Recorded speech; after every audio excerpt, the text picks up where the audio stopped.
नमस्कार दोस्तों। आज हम बात करेंगे एक ऐसे टॉपिक पर जिसके लिए हमारे पास बहुत सारे बुज़ुर्ग हमारे पास आते हैं और जिससे वो काफ़ी परेशान रहते हैं। इसको हम बोलते हैं विट्रियस फ्लोटर, यानी कि आँखों के आगे काले धब्बों का दिखना। ये एक ऐसा सिम्पटम है, ये एक ऐसी परेशानी है जिसके साथ लोग ये परेशान हो जाते हैं कि कहीं एकदम से हमारी नज़र तो नहीं जा रही है, कहीं एकदम से हम अंधे तो नहीं हो जाएंगे। तो इस डर से वो एकदम से कुछ ना कुछ नया करने की या एक डॉक्टर के पास जाने के बाद दूसरे डॉक्टर की सलाह लेने के लिए और इसका कोई ना कोई इलाज ढूंढने के लिए अलग अलग अस्पतालों में घूमते रहते हैं। दोस्तों, विट्रियस फ्लोटर होते क्या है? विट्रियस फ्लोटर जो हमारे पर्दे का पानी होता है, जब हमारी उम्र कम होती है तो वो कॉलगेट जेल जैसे हमारी टूथपेस्ट होती है उस तरह का होता है।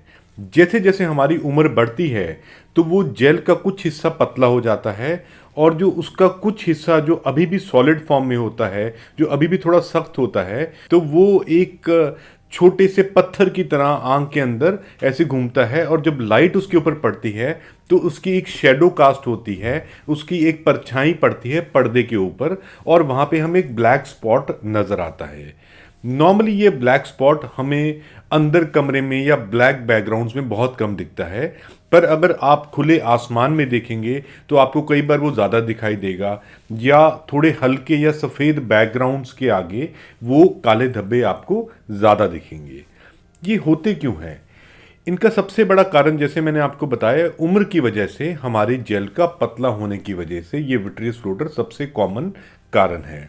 पर जब हमारा पर्दे का पानी पर्दे से डिटैच होता है या अलग होता है तो एकदम से बड़े सारे फ्लोटर जैसे कुछ घूम रहा है, कुछ तैर रहा है, ऐसा हमें सडनली दिखाई देना शुरू हो सकता है। दूसरा कारण इसमें रहता है हमारी आंख के अंदर अगर कोई सूजन आ जाए तो जो पर्दे का पानी है उसके अंदर बहुत सारे सेल्स क्रिएट हो जाते हैं जिनकी शेडो पड़ती है और वो भी विट्रियस फ्लोटर की तरह दिखते हैं।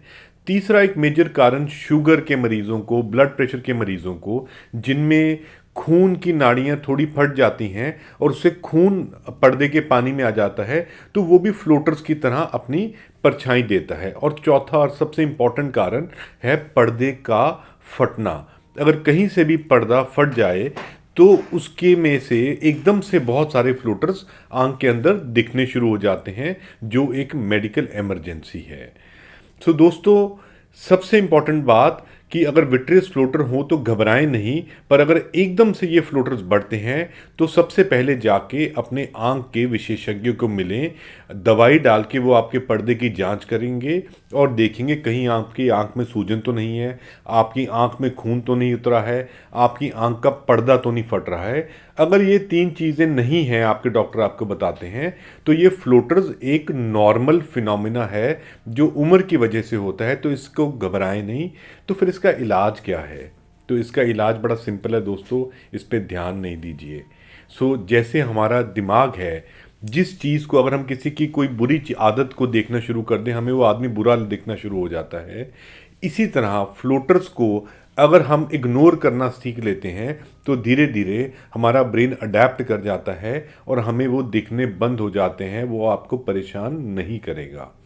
पर अगर एकदम से आप ये फ्लोटर्स बढ़ जाएं या आपको जैसे आसमान में बिजली चमकती है, जिसको हम फ्लैशेस ऑफ लाइट बोलते हैं, सडन इंक्रीज ऑफ फ्लोटर्स और फ्लैशेस ऑफ लाइट, ये दो ऐसे सिम्टम्स हैं, अगर ये आपको होते हैं तो उसके लिए आपको अपनी आंख का एक चेकअप करवाना चाहिए। पर इसको इग्नोर करना इतना आसान नहीं है। बहुत देर से हमारे पास बहुत सारे पेशेंट आके हमें पूछते हैं कि डॉक्टर साहब ये कब दिखने बंद होंगे।